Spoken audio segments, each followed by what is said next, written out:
Harry, this is Lord Potato, and this is What If Asta was the son of Mujin Part 2. No, 2. Wait. Part 4. Yes, Part 4. Yeah. Wait, let me actually.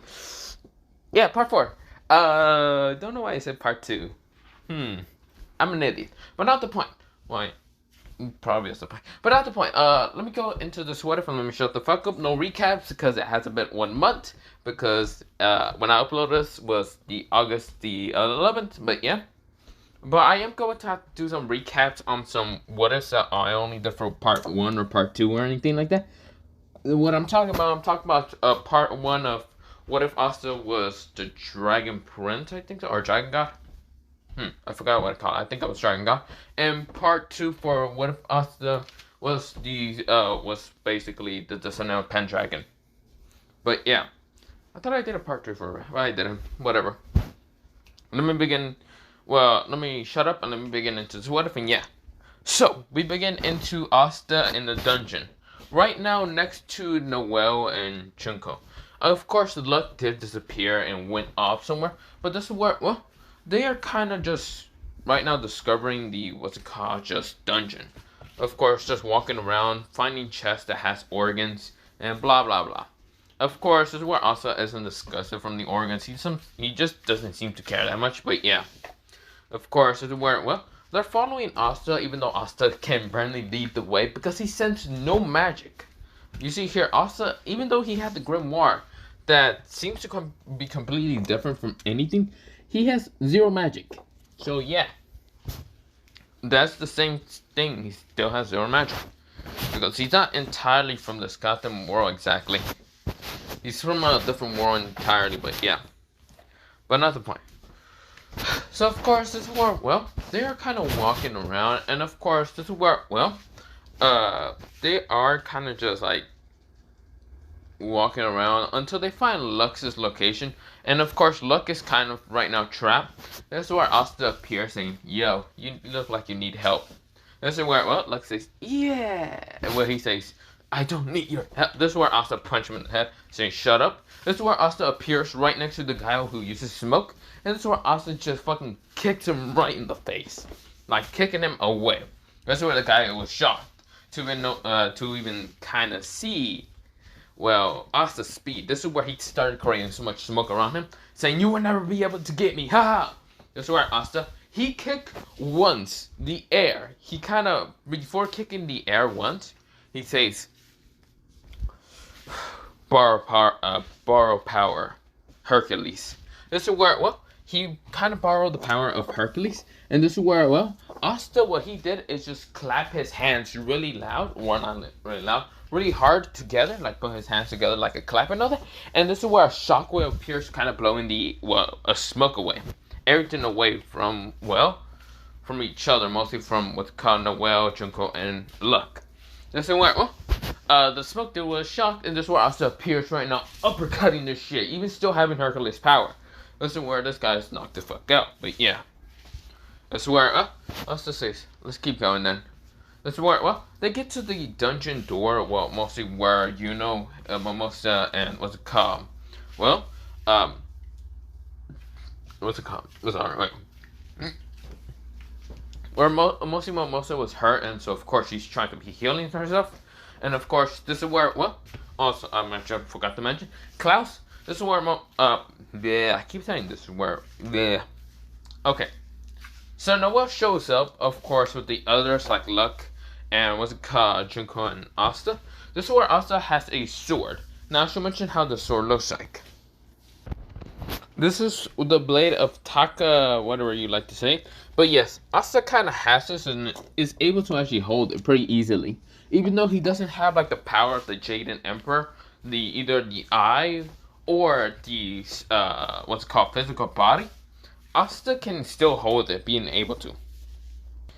This is where Asta has the weapon, and of course this is where he appears right next to before was about to get hit by the sword of crystals.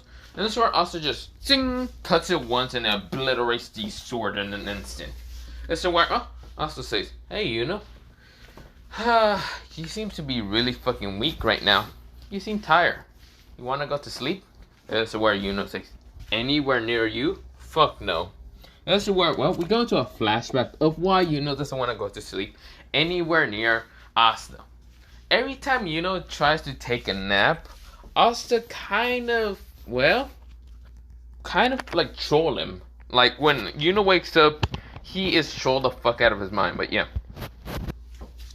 like when Yuno tries to ever like go to sleep anywhere near Asta, or just not anywhere near, mostly any time just around him or anything when they were younger, Asta usually kind of decides to A, leave him alone into the pure dark, B, always just like puts, well, what the car, like decides to kind of get multiple candles of fire and kind of put it all around, or C, just, well, I mean, 1, 2, 3. But the third one was mostly kind of put him into a bed and push him down a lake. Yeah, Asta was pretty much of a troll that much. Asta, for some reason, really just loved to just, do all of that to Yuno. This is where, well, Yuno says, yeah, no, not happening. Fuck you, I don't give a shit. This is where, well, Asta said, come on, I have mature. Maybe. Asta said that quietly, maybe, but Yuno still heard it and says, no, screw you. This is where, well, Asta says, come on, Yuno. You can't just be a little brat half the damn time. I'm your older brother. Yuno says, we're the same age. But I'm taller than you. Yuno is 5'6", while Asta is 5'7". This is where, well, Yuno says, that doesn't matter. Actually, it does. Because I'm taller than you still. 1 inch taller than you. Maybe I can be 5'8". Whoever knows. This is where, well, Yuno's quite getting angry. And this is where, well, Mars is kind of getting ignored. This is where everyone realizes they're fighting each other. This is where Klaus is not doing any damage to, well, Mars's clones. But of course, Mars's clones are being defeated by Luck. This is where Luck is killing it and destroying it.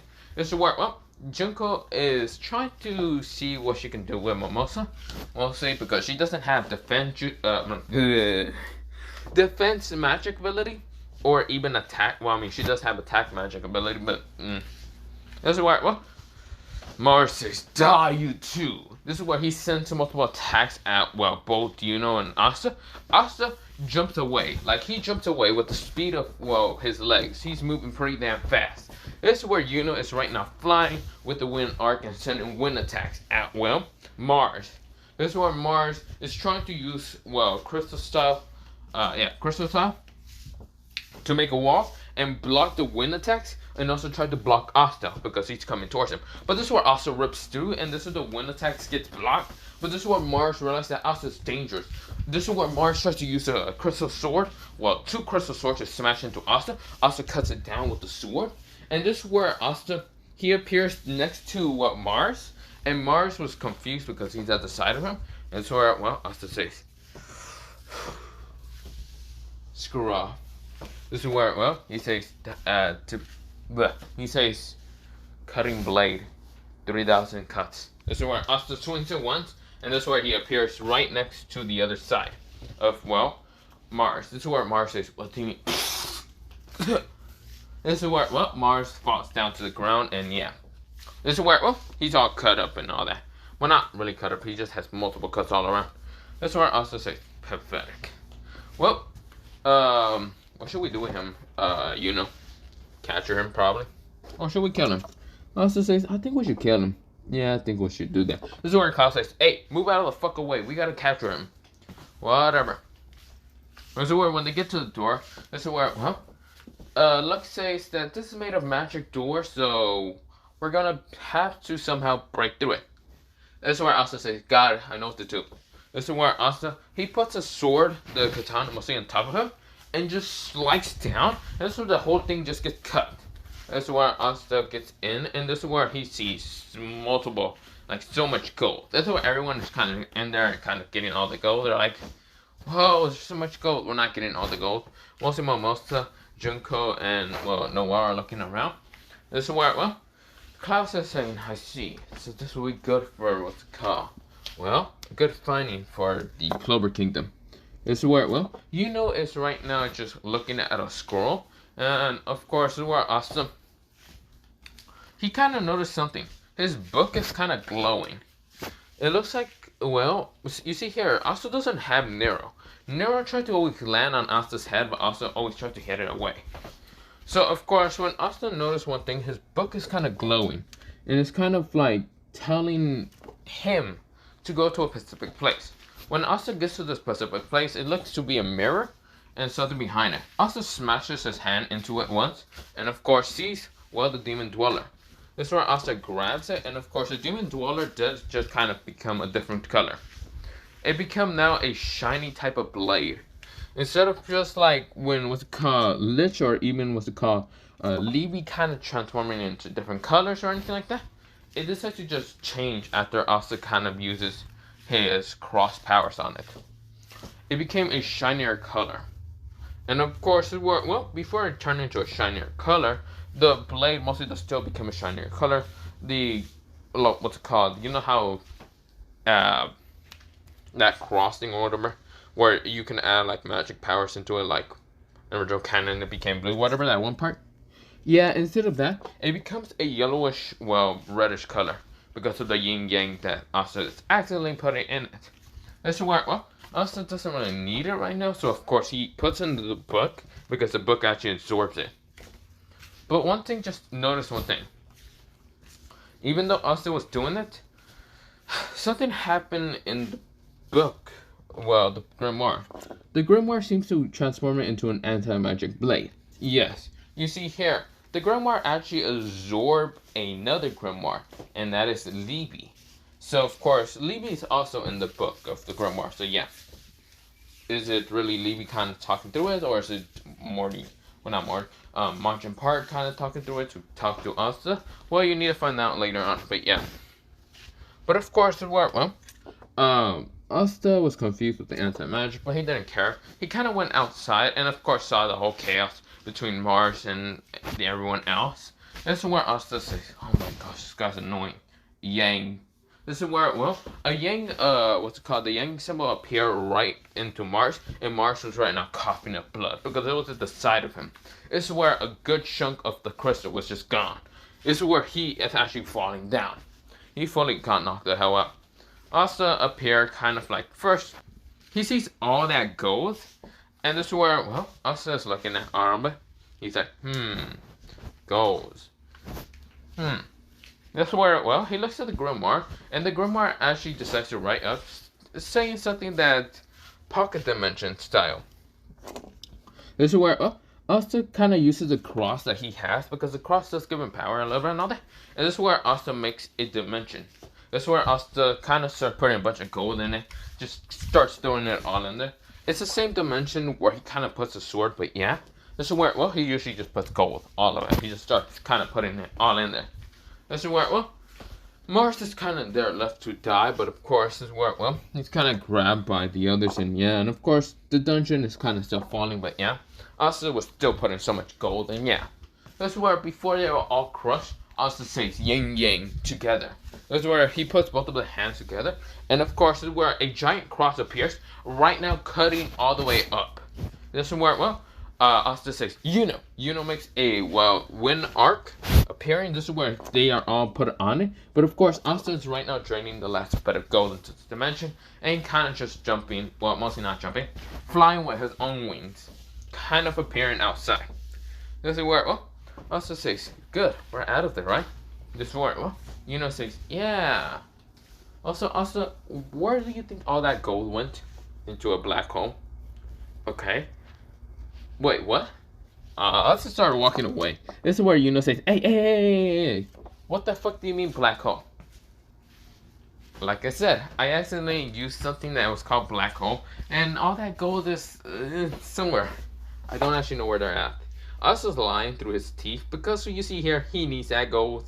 Well, not really. He just needs it to kind of donate to the village, but yeah. Most of the orphans, but yeah. But of course, Yuno says, okay, well, that's a fucking shame. Sorry. But of course, everyone is kind of just laughing, I guess. But of course, where all of them survive. Of course, this is where Noelle's being healed by Mimosa because she still got hurt and all that.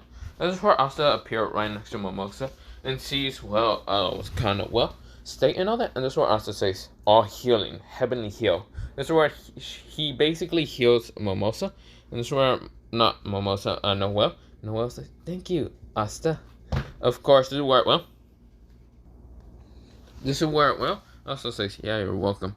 This is where Noelle realizes that she doesn't have clothes to actually be covering up her chest. And this is where, well, Klaus has a blood nose. This is where, doesn't seem to really care that much. But of course, seems to just have a little bit of pink face. And this is where, well, Luck just seems to care less. And this is where, well, he says, damn, I was hoping to actually fight that one dude. Hey, Asta, fight me. That's where Asta kind of looks up and says, sure. That's where Asta seems to really care less. Now, of course, Asta didn't have what's it called, not a reddish face. He had a pinkish face. He seems to be kind of embarrassed and kind of doing that. But of course, this is where, well, Noelle, Mimosa, and even what's it called, Junko kind of noticed Asta's face. Of course, Asta turned around really too fast, and this is where Asta has his motionless face back again to fight against, well, Luck. This is where all of them kind of grin in their heads saying, so, he's kind of a little bit of a perv. That's good, all of them said in their head. At the same time, this is where, well, they're all having plans of what to do. This is where we go into a time skip of, well, everyone kind of being at that place to meet the Clover King. Of course, this is where, well, the Clover King is kind of saying, ah, hello there. You must be, well, the Golden Dawn and even the Black Bulls. So, sorry about that. He say, so, what are the reports? This is where, well, the reports are given towards, well, mostly Klaus kind of did the reports, and this is where, well, what's it called? Fuck. The Clover King says, I see. This is where, well, he says, okay, then you can, this is where, before he even say anything else, this is where, well, says, I want to learn how to become the Wizard King. This is where, well, the Clover King named Julia says, I see. So, you want to learn. Fine. You gotta do this, this, and this, and this. Nodded. This is where, well, before them leaving, this is where, well, then ask about the Wind Spirit, or mostly, yeah, the Wind Spirit and all that. This is where, well, not Wind Spirit, mostly his book is kind of grabbed by Julius to kind of look around and says, well, you have the Wind Spirit, that's good to know. This is where, well, Asta was not giving the grimoire towards, well, Julius, until Julius says, please, please, please. This is where Asta says, fine, here. This is where, well, Julius is reading, saying, I can't read any of these words. And that's where the book kind of hears it and says, okay, you fuck. This is where it starts kind of like writing words. And Julius is kind of reading it, saying, okay, fuck. If you can't read these words, then you're fucking retarded. Now listen up, you fucking bastard. I don't give a shit if you're the Wizard King or not, if you're a god or not. No one dares to fucking grab my... This is where the book blanks a little bit. My host's book. Now, listen up. I am a book that can fucking read your minds. Now, fuck off. This is where, well, the book just kind of says that in the end. And this is where, well, Julius was confused. And this is where Asta kind of notices the confusion. This is where Asta just grabs the book away from, well, what's it called? Julius. Julius says, that's interesting. Interesting book. Huh. Now, the reason why I can actually read the minds of the host and all that is because if someone's touching it, he can actually read the minds. And of course, can kind of put wordings into a page of what the person is kind of saying in his mind. But yeah. As a word, well, it doesn't matter what the person touches the book with. Elbow, arm, hand, finger, head, whatever. Is still able to read the mind of that one person, kind of start writing it in one of the pages by itself. This is where, of course, this is where Asta just seems to just say, sorry about that. This is where, Julie says, it's fine. How about you all come with me to a banquet? This is where, well, all of them kind of seem sketch out a little bit. Well, not all of them. Mostly Asta seems sketch out. This one also says, nah, I have things to do, like training. I don't have time for a banquet. This is where, well, say same. I don't really have time for anything like that. That's where, well, most, Junko and, what's it called, Noel, and even Klaus says, what are you guys even talking about? This is a banquet with the Wizard King. Don't you guys want it to be next to the Wizard King? Asta says, don't really seem to care that much. That's where, well, seems to care even less, but at the same time, that's just because he's emotionless fuck half the damn time. That's where Asta says, actually, wait. Before even leaving, Asta grab her from the, like, shirt and all that. Well, not shirt, mostly, yeah, the shirt kind of, like, because it's kind of, like, wearing this long sleeve shirt and all that. And, of course, that's where he grabs him from the sleeve and says, hey, wait. I have a puzzle for you to do. A very fun puzzle. Says, wait a minute. If you don't go to the banquet, I'm gonna make you do this puzzle. This is where, well, kind of switch off and tries to run away, but this is where Asta says, oh no, you don't. What's it called? Extraction, or not extraction. He kind of says what they call. This is where Asta says, attraction. Attraction. This is where, well, he kind of brings, back, like if he's using universal pull. And this is where, well, gets pulled back, and this is where Asta says, puzzle? Or into the, what's it called, the festival. This is where, well, says, can I do none of them? No, pick one of them. Up. I'm gonna go to the, what's it called, gallery with the others. See? Yeah, I'll go with them. This is where Asta says, good, because I'm leaving. This is where say, wait, what about you? I'm gonna do the puzzle. This is where, well, says, you. This is where, well, we're confused, but they kind of go with the Wizard King. The Wizard King was kind of sad in that Asta wasn't going to go along, but Asta didn't seem to care that much. This is where Asta is kind of walking around, well, the kind of kingdom, because he wanted to actually, like, walk around first. Not really go to some goddamn bullshit, but yeah. But of course, this is where, well, this is actually where I'm going to leave it off for, well, part 4. Part 5 might be coming out whenever, but I'm just getting tired and I don't feel like doing it. But yeah. But other than that, have a nice potato day, potato night, potato sleep, potato, and good night. Potato.